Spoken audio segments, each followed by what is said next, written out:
विहंग विशेष शिक्षण प्रकल्प हा सावित्रीबाई फुले महिला एकात्म समाज मंडळाचा एक अनोखा आणि अत्यंत महत्त्वपूर्ण प्रकल्प आहे.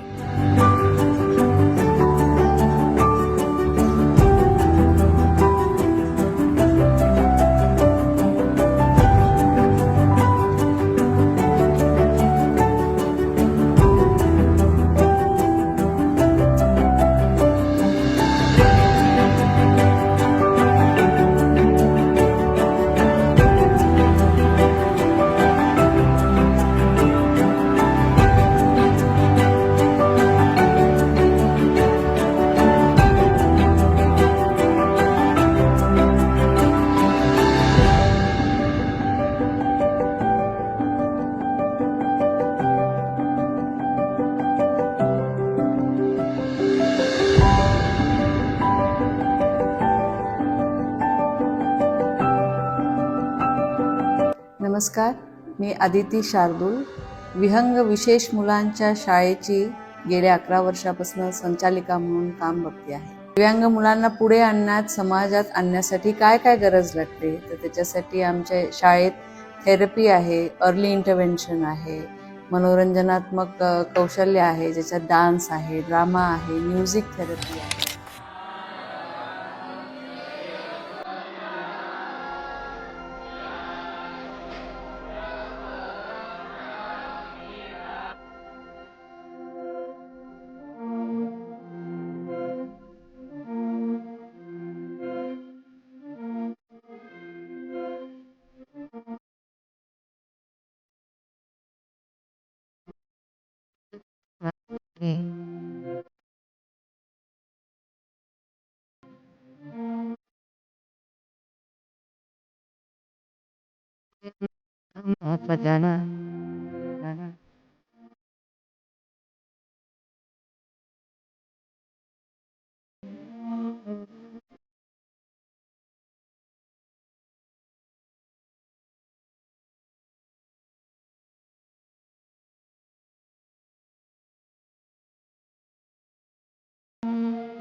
जरा पहचान तू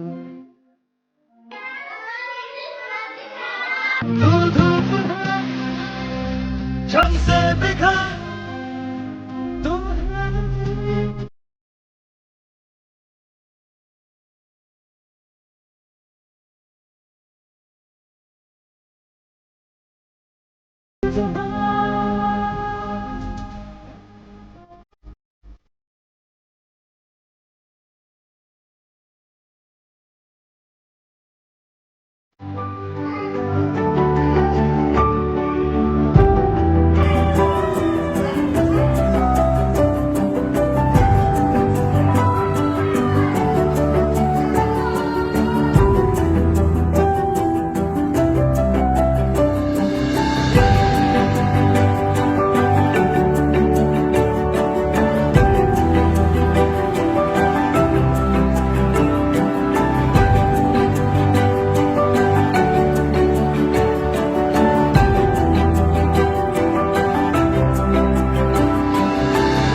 ज्या मुलांना अभ्यास करता येणार नाही असं ज्या सगळ्या लोकांनी सांगितलं होतं, ती मुलं आता NIOSची परीक्षा देऊन पुढे आलेले आहेत. तर रीडर्स, रायटर्सच्या मदतीने आपल्याला हे सगळं करता येतं. दिव्यांग मुलं कुठेही कमी नाही आहे. जर त्यांना उत्तमात उत्तम सोयी मिळाल्या तर ते निश्चितच प्रगती करू शकतात आणि एक उत्तम आयुष्य जगू शकतात. नमस्कार, माझं नाव आहे रवी मुकुंद कोल्हारकर. मी आपल्या हेडगेवार रुग्णालयामध्ये ॲज अ HR विभाग प्रमुख म्हणून काम करतो.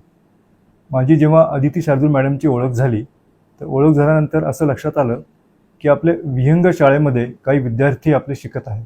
त्यामुळे आम्ही असा विचार केला की बाबा अगदी हुशार मुलंच वरच्या वर्गात जातील का, हुशार मुलंच वरच्या पोस्टवर जातील का, तर असं नाही आहे. तर विहंग शाळेमधले देखील मुलं जर त्यांना चांगलं कोचिंग दिलं, ट्रेनिंग दिलं, तर ते देखील स्वतःच्या पायावर चांगले उभं राहू शकतात. म्हणून आम्ही 2 विद्यार्थी असे निवडले की ज्यांना आम्ही इथं HR मध्ये प्रशिक्षण देत आहोत. त्याचं एक नाव आहे हर्षदा आणि दुसरं आहे वरद. आणि यांना प्रशिक्षण देऊन आम्ही त्यांच्या स्वतःच्या पायावर उभं करण्याचा आम्ही प्रयत्न करतो आहे. गेली 6 महिने झाले आहेत. दोघंही छान पद्धतीने काम करत आहेत आणि आम्हाला विश्वास आहे की ते दोघंही आयुष्यामध्ये पुढे जातील. धन्यवाद. काय काय काम केलं तू? घाबरू नको तू. नाही सुविचार हा? सुविचार सुविचार अजून हे कॅम्प्युटरवर काम कम्प्युटरवर. कसं करत ते कम्प्युटर शिकलं. काम कसं शिकला? अजून अजून काय शिकला? अजून फाईलवर काम कसं कर हे फाईलवर कसं हे शिकला? काम Very good. हे कागद कसे लागते कागद शिक कसे लावतात ते काय काम करते सध्या इथे? आणि तुला काय काय बदल झाला असं वाटलं तुला? माझ्यामध्ये माझा आत्मविश्वास वाढला. नंतर कॉम्प्युटरवर सर्चिंग करता यायला लागलं. आणि कोणतेही काम करायची तयारी करायची लागलो. वा, व्हेरी गुड. अजून काय काय वाटलं तुला बाबा?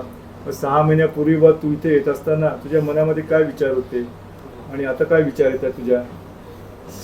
जेव्हा मी येत होते पहिल्यांदा तेव्हा मला थोडीशी भीती वाटायची. पण आता माझा आत्मविश्वास वाढला.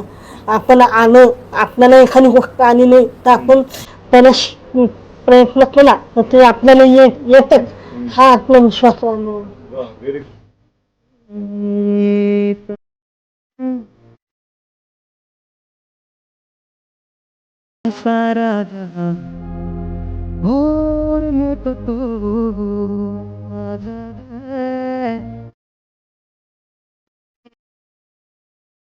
Ah